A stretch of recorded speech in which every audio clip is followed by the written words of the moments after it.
کعبۃ اللہ سے زیادہ ہے۔ ٹھیک ہے،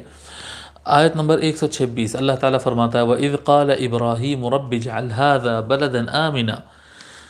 وَارْزُقْ أَهْلَهُ مِنَ الثَّمَرَاتِ مَنْ آمَنَ مِنْهُمْ بِاللَّهِ وَالْيَوْمِ الْآخِرِ قَالَ وَمَنْ كَفَرَ فَأُمَتِّعُهُ قَلِيلًا ثُمَّ أَضْطَرُّهُ إِلَى عَذَابِ النَّارِ وَبِئْسَ الْمَصِيرُ۔ اللہ تعالیٰ فرماتا ہے وَإِذْ قَالَ إِبْرَاهِيمُ، اور جب کہا حضرت ابراہیم نے رَبِّ اجْعَلْ هَذَا بَلَدًا آمِنًا، اور جب کہا وَإِذْ قَالَ إِبْرَاهِيمُ رَبِّ اجْعَلْ هَذَا بَلَدًا آمِنًا، اور جب کہا حضرت ابراہیم نے اے میرے پروردگار، ربی تھا اصل میں، وہ ربی جیسا بے کو تشدید اور زیر لگا ہوا ہے اس طرح سے نہیں، اس کی اصل جو ہے ربی ہے، تلاوت کی وجہ سے یا کو ساقط کیا گیا ہے۔ رب اجعل ھذا، اے میرے پروردگار، اجعل ھذا، اس کو بنا دے، اس کو یعنی کس کو، یہ گھر کو، یہ بلد کو، یہ شہر کو، یہ مقام کو، یعنی کعبۃ اللہ کی طرف اشارہ ہے۔ اجعل ھذا بلدا آمنا، اے اجعل ھذا البلد بلدا آمنا، اے میرے پروردگار اس شہر کو امن والا شہر، پیس والا سیکیور شہر بنا دے، محفوظ شہر بنا دے، امن والا شہر بنا دے۔ وارزق اہلہ من الثمرات، اور اس کے رہنے والوں کو، وارزق اہلہ، اس شہر میں رہنے والوں کو مولا رب کریم تو قسم قسم کے ثمرات، میوے اور پھل عطا فرما، یعنی مختلف قسم کے کھانے ان کو عطا فرما۔ اب اس کے اندر جب ثمرات کہیں گے تو اس کے اندر سارے چیزیں آ گئی۔ اللہ تبارک و تعالیٰ سے دعا فرما رہے حضرت ابراہیم علیہ السلام کہ یہ میرے آباد کردہ شہر ہے، یہ میرا بنایا ہوا کعبۃ اللہ ہے، اس کے اطراف رہنے والے جو مکہ کے رہنے والے لوگ ہیں ان کو خوب پھل پھول عطا فرما، ان کو خوب رزق عطا فرما، ہر قسم کے رزق ان کو عطا فرما۔ کس کو؟ اس کے رہنے والوں میں سے من آمن منہم، اور وضاحت فرماتے کہ ان میں جو ایمان لائے، ان میں اس شہر کے رہنے والے افراد میں جو ایمان والے ہوں گے مولا رب کریم ان کو خوب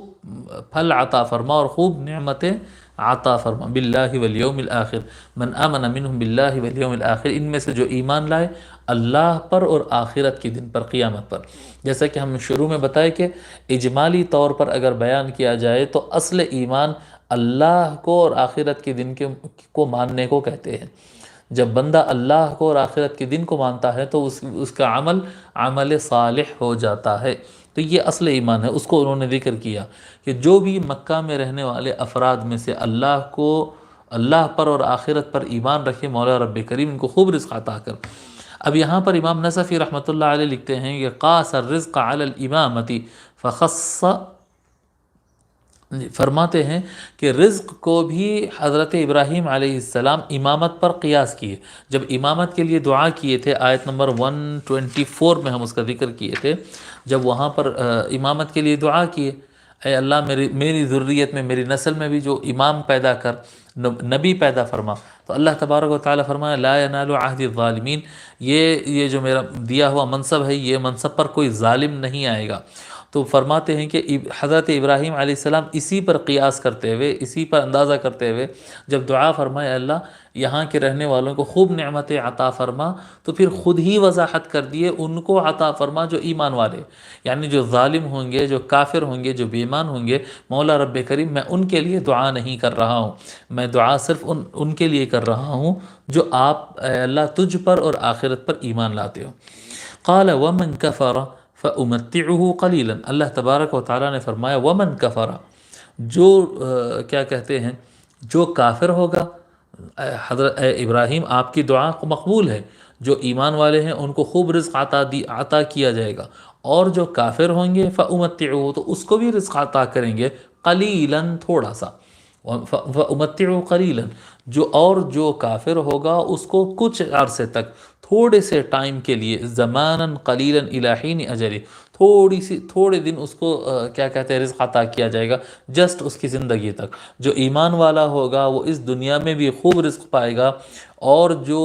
جب وہ مر جائے گا تو قبر کے اندر بھی اور قیامت کے دن بھی اس کو خوب رزق عطا کیا جائے گا، اس کو سکون عطا کیا جائے گا، اس کو خوب سکون عطا کیا جائے گا۔ لیکن جو کافر ہوگا فأمتعه قلیلا، تو اس کے مزے کرنے کے دن، اس کے کھانے پینے کے دن بہت مختصر رکھیں گے۔ ثم اضطرہ الی عذاب النار، پھر میں اس کو مجبور کر کے، لاچار، بے سر و سامان اور لاچار کر کے، مجبور کر کے اس کو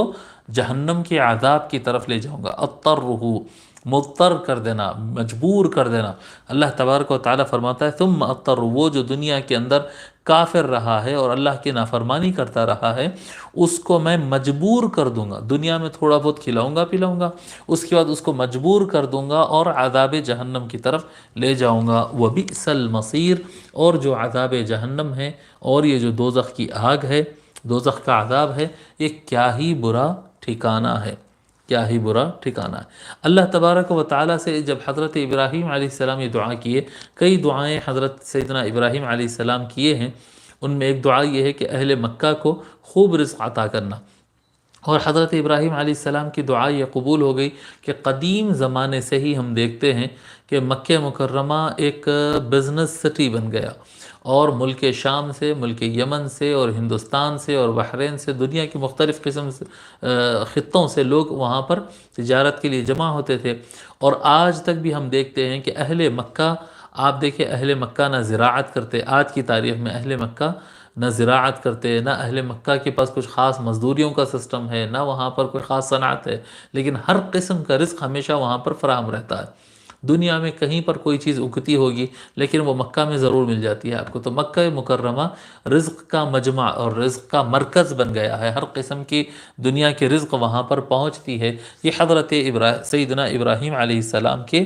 دعا کے قبول ہونے کی علامت ہے۔